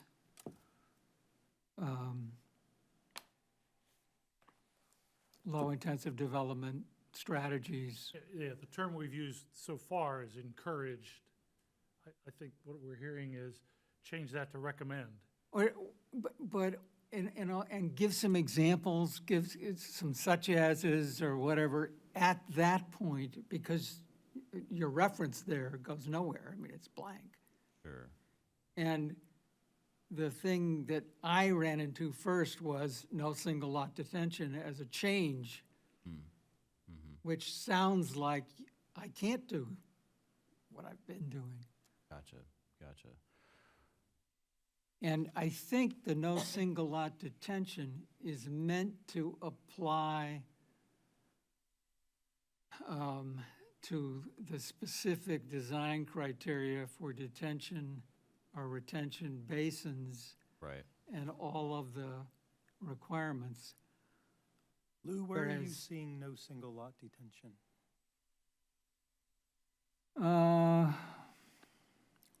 It's one of the changes. It's on the list, summary list somewhere, but it's it's in the MOP. And I think you're saying, is it the one that says residential backyard or side yard, single lot detention, retention now prohibited? yes, Yeah. which would prohibit my yard, side, front, it's a corner lot, so all sides and all fronts. But it depends on your definition of detention, and you've got definitions of water holding facility, detention, retention. So Anyway. Lou, what are you getting at? Like, if you want to put rain gardens in front and in back of your house, you want to Yeah, make sure you so- can do it? Well, Like, yeah, not yeah. if I want to put them, they've been there for almost 50 years. Well, I'm saying But hypothetically, they- not in actuality. And they were Right. actually designed into the subdivision in the 50s. So it's the language appears to first say you can't do these things, and you have to go wheedling around to find you can't. Yeah, where that is 23, in the MOP chapter Yeah. 23, the intro. Yeah, and I've got it there. I mean, I've got stuff there, which I'll go through separately with you guys or something. Other people don't want to hang around. And so this, though, is referring to required detention to meet stormwater management requirements, correct? Right. So if a person wanted to put in a rain garden, Right, I mean, it put it wouldn't in be anywhere. omitted. And I know where this was coming from, this section that you're referring to and Joe pulled up is the idea that if there's a detention basin in a larger neighborhood, you're putting it in a commons area, you're not putting it on people's like individual lots. That's where this is coming from, so. It's encouraging regionalization type. Right, so Well, we need to make common. that separate from this. Right. But there are three things. There's regionalization, which you got very specific stuff about. There's major development detention, which Sure. has to be on a separately identified parcel. It cannot be on a parcel with any other use. Then there's the aspiration we should have to do dispersed water detention on lots, but we don't know enough about how to do that now, even in meeting stormwater management plans. Okay, and then there's the question of what an individual can do on a lot without reference to a stormwater management plan. So actually, the city of Urbana would give me incentives to do this now, if I Sure. hadn't already done it long before. Sure. You could take them out and then reinstall them. I was gonna do that with my driveway, but one of the city engineers pointed out that my cracked concrete driveway was already pervious. And that it would be more beneficial to the environment if I did not manufacture new concrete to create a pervious driveway. So what I'm doing is managing the settling of a cracked driveway as a pervious surface. And as long as it doesn't become so small grained that it's gravel, it's still legal. There you go. I like it. Let's see, there's one more sort of major thing that also relates to changes. For all subdivisions now require right-of-way trees, because they require street trees on both sides, and street trees by definition are in the right-of-way and must be, okay? I think this is a problem. Okay. And we are now going to require 5-foot sidewalks, which I think we should not do. We are going to require those on both sides. We're going to require street trees on both sides with specific dimensions from fire hydrants, light poles, utility wires, street intersections, and we're going to specify tree species size by the width of what we used to call the tree lawn in Ohio. I don't know what you call it here, really. The right-of-way. the right-of-way, the parkway, but in this, parkways seem to be only in the middle of streets. There seems to be a definition of implicit that parkways are not the area between the sidewalk and the curb, which is the right-of-way by definition. And you can't plant, according to the MOP, a large tree without an 8-foot right-of-way, Right. plus a 5-foot sidewalk now on both sides of the street. I mean, I don't think we want the additional concrete. I don't think we want to manufacture it. I don't think we want the impervious surface. I don't think we want to take it out of the lots. I don't think we want to force lots to have 8-foot parking if they want to have real trees, because the other trees are like 20-foot tall. I mean, who wants a 20-foot tall street tree? So if we could take these individually, okay, so I understand the reasoning about the additional concrete for sidewalks. Yeah, So you're proposing that there should only be required to be sidewalks on one side of the street? no, what I think we need to acknowledge a little more flexibility. I think 4-foot sidewalks are enough. I don't see a reason for 5-foot sidewalks. And they take up space in lots. They make lots bigger. They make development more expensive. Whether they're needed on both sides of the street, I think depends on other aspects of street design. And the relationship is also with requiring trees. Because to a certain extent, it makes more sense to plant the trees on the lot size of the sidewalk than in the parkway. It's better for the trees, it relates better to the street, and requiring them on both sides, one of the best ways to get solar access for your roof is to be on the north side of a street with a south-facing roof, because in efficient development, the best gapping of south side space is the street itself. So a good development design would not include 5-foot sidewalks.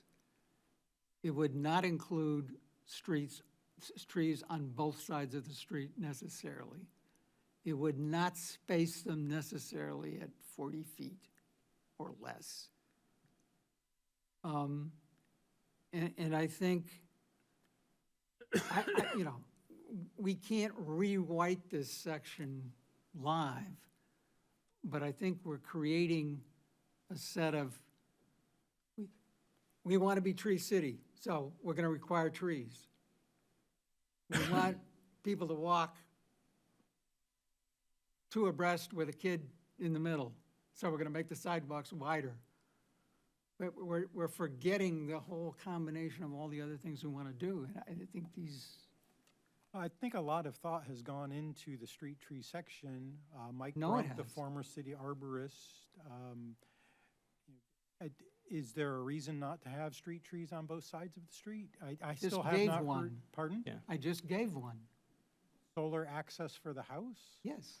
So if you look at the geometry, and if you're talking 25-foot setbacks from the property line, and again, are we talking solar for sunlight into the house? No, I'm or- talking about solar panels, So but you're it also talking- applies to solar into a Okay. house. So now we're getting into geometry of Right. solar panels on a 30-foot house being blocked, Not necessarily a 30-foot house.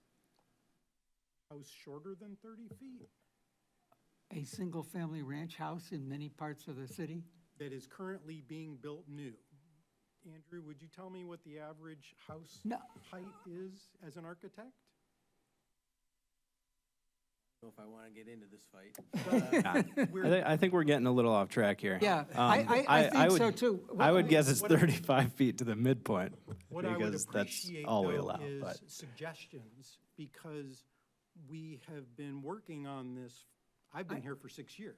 I And understand. It's, I've so, been here for 50. so, and I've Lou, been I- arguing these things for 50 and planting the trees. yeah, Lou, you're And on the making, solar panels. Lou, you're making some good points, and we don't want to have unintended consequences. We don't want to, essentially, we should be kicking the tires of the code that we're putting out there. Right. So that's what you're doing, and you're having us do mentally here. But just looking at the geometry of things, once you stack up all this stuff, then we're essentially mandating a certain width and a certain look to everything. And is that where we want to go? And if you look at the setbacks required for the fire hydrants, the Wow. street lights, the utility lines, the street intersections, placement of trees is a royal problem. Right. But if In you any also case- push them into the private property, then you're even reducing more the amount of street trees you can put in, because you're bringing them closer to the house. Drive by my house sometime and you'll see that I'm in a completely different world. I Any have case- trees and I have solar on my house too. I'm Okay. up for those things, but I'm just saying, if you push the trees out of the right-of-way closer to the house, that means you can have only shorter trees. Yeah, Right? not if you put them on the north side. Well, so I think a lot of times what happens with our codes and unintended consequences is that somebody wants to do something that's a really good thing. It might be progressive, it's different than the norm.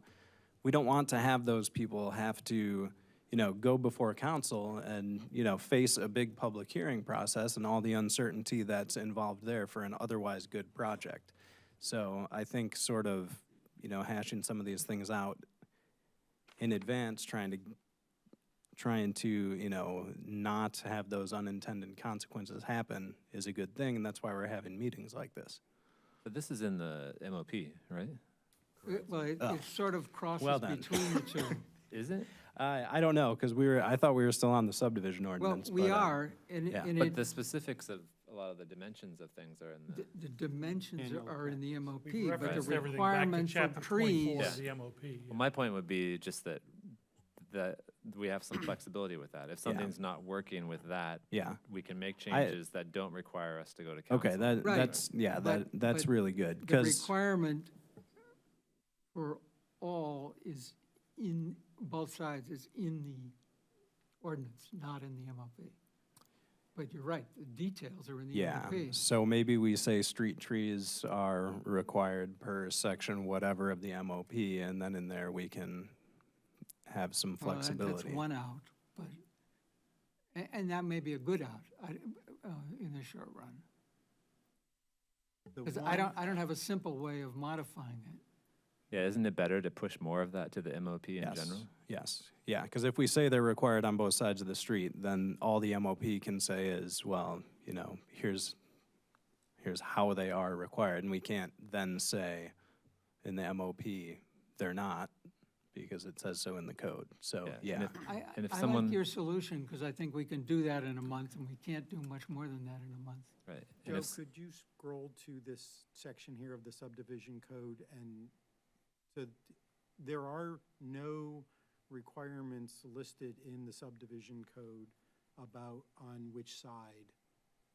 It simply says in Go to conformance with chapter section 24, yeah. chapter 24. yeah. So it doesn't say two sides? Okay, so you're right. Okay. So it Okay. already does say that. Yeah. And it Yeah, we were says thinking. accomplished by the city and at the developer's expense. The one issue, though, is if we make them not right-of-way trees and street trees, we can't regulate putting something on somebody's private property, and we certainly can't force them to maintain them. The Right, no, purpose of- that's true, but this says street trees. Right, And street trees are defined as being in the right-of-way. yes, well, I thought you had recommended putting them not in the right-of-way, but in the I'm private just, property. if we do this, Okay. if it really says this, and again, I got confused of what it said in the subdivision ordinance and what it said in the MOP. So this is the same solution that Kevin was suggesting, and I think it works. But then we, I already think, did it. changed the MOP. I But mean, it's still, the problems I have with the specificity of it then come down to what happens in the MOP. But we could grant waivers from the MOP through this administrative process, right? Correct. That's correct. Okay. And they can also change it more easily, so. Right. Plus, as I understand it, we really want to act at essentially the next plan commission meeting on the ordinance. Well, we don't have, we're not asking for any action from Plan Commission. We're just looking for, The plan commission doesn't have to take action to recommend a revision not of on, the subdivision so ordinance? subdivision is part of the city code, so it's strictly a city council decision. Okay, all But right. you can see why we But in brought any it case, to the Plan they're Commission. going to do it in a month, so Yes. they can get that done.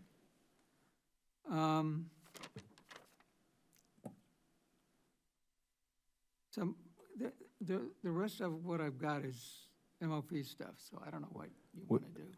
Would we be amenable, since we're 2 hours into this meeting, and the Plan Commission meets twice a month, would we be amenable to discussing the MOP at the next Plan Commission meeting? You know, I just want to be cognizant of people's time, and I don't want to have to rush it. When is that? 2 weeks. Is it just 2 weeks from now? Yeah. As far as I know, we've already got cases that are, Yeah. Yeah, I- March that, 9th. mean, which, So, Okay, Could so be a it'd long be meeting. March 9th. This, I don't have that many. I don't know what other people have. Because some of them we've effectively already discussed because we ended up referencing the specifics. I don't have any MLP comments, so I think you want to. Okay, what do you got, Lou?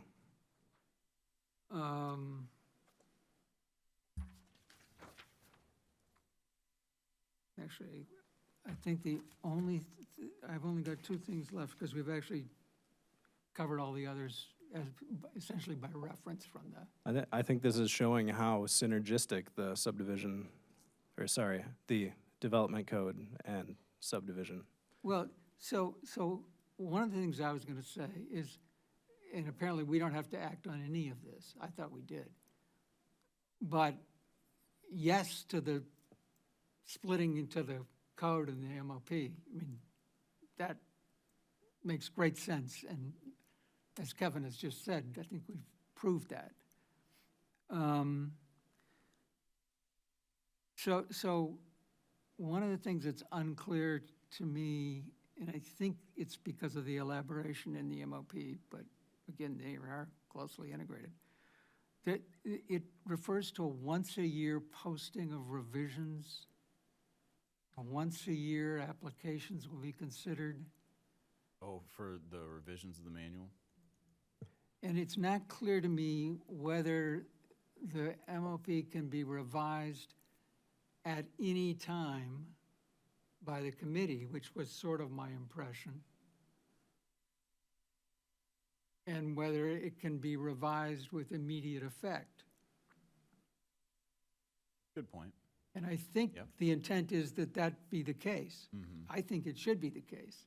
So I think there's confusion here about the application for a request to a change, and that applications will be considered once a year, Gotcha, yeah. and anyway, you get the point. Yeah, good And, point. and so the effective date of changes issue, all of that, I think needs to be cleaned up a bit.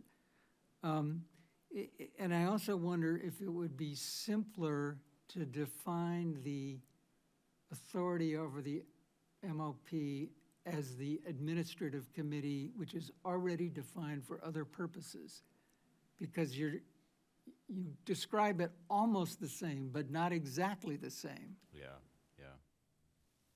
And plus, I think it actually might be better to have it be the administrative committee, because the way it's currently described, some of it could be done by an individual, which I don't think is a good idea. So you're recommending Karen's that point, yeah. this be changed from the city engineer or CD director to the administrative review committee?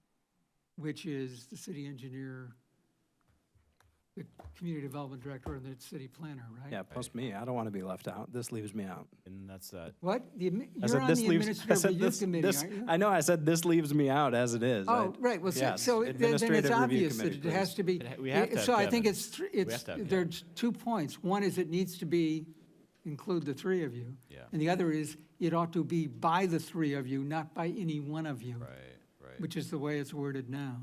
And I think that speaks to the point Karen brought up earlier, and it's consistent. It's, Yeah. then it's really in line with a Yeah, structure we okay. already have. Yeah, that's good. That's good. Then there's one other thing about sidewalks, and I didn't write down a page number. This refers to sidewalks, and this is the MOP, so we don't have to resolve it right away. It refers to sidewalks as being 8 feet in commercial downtown campus districts. Now, we don't have commercial districts, downtown campus districts. So I don't know what that refers to. Yeah, I mean, I think the intent is saying, like, in the B4 downtown district and possibly in, let's say, the campus commercial district and the B3U district, perhaps. I'm not sure. Okay. We'll figure it out. But, yeah, and then it's 6 feet in retail or mixed use, so same problem, we don't have those districts. And then 5 feet in all other residential, when I think it should be only 4. And there's no mention of industrial, as if we don't require sidewalks in industrial areas. Right, which So we do. the and list on both is sides not of the street. Complete, I think that and it section doesn't- really needs a planner's help. It does. Yeah. It does. Yeah. Sounds like it was written by an Probably engineer, chapter. probably. I'm just curious, since Lou's brought it up a couple of times, is the 5-foot sidewalk, is that a recommended, like ADA or is it ProAg?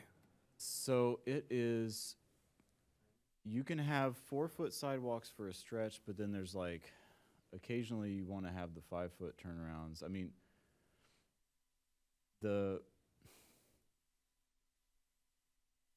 I'm just so used to using 5-foot. Honestly, I've got to look it up and see where it's required, because that seems to be the standard today, but I have to remember where that is. That's the standard in Savoy, that's the standard in Champaign. I think that's where Muhammad is. Just, that's kind of where the marketplace is, having worked in other places, you know. yeah, well, I think wrong, or it's, otherwise. I think it's probably a ProAg type thing, but we'll look into it. yeah. And ProAg being, It- I can't remember the acronym, sorry, people at home, but Public Yeah. rights-of-way accessibility guidelines. there you go, public rights-of-way accessibility guidelines. I was Good. gonna say it's probably wheelchair turnaround is 5 feet. so I it's think probably- so. I think so. Right. Yeah. But you're putting hundreds of feet, thousands of feet of extra concrete. Sure, but wouldn't you want to turn around wherever you could? Hey, Uh, there are trade-offs in the world, okay? Yep. We want a lot of things, and I think we make choices. I'm just suggesting I don't think we need it everywhere. Maybe we just allow narrower streets, and then we'll use the extra concrete to put wider sidewalks. Which could be a appropriate thing, or get rid of the bike paths. Or And no they are only parking, recommendations. or right? no parking. There you go. Yeah, I'm getting all Okay. that, Lou. I like I'm this. done. I We're gonna like have a this. crowd for the next meeting. I know. All right. Well, I just can't thank you guys enough for this. Thank you, and look forward to any other comments you have. Very much appreciate it. Well, and- Thank and- you guys for taking the time to come out. Yeah, it's definitely need to be done. Yeah, thank you, John, Joe, Marcus.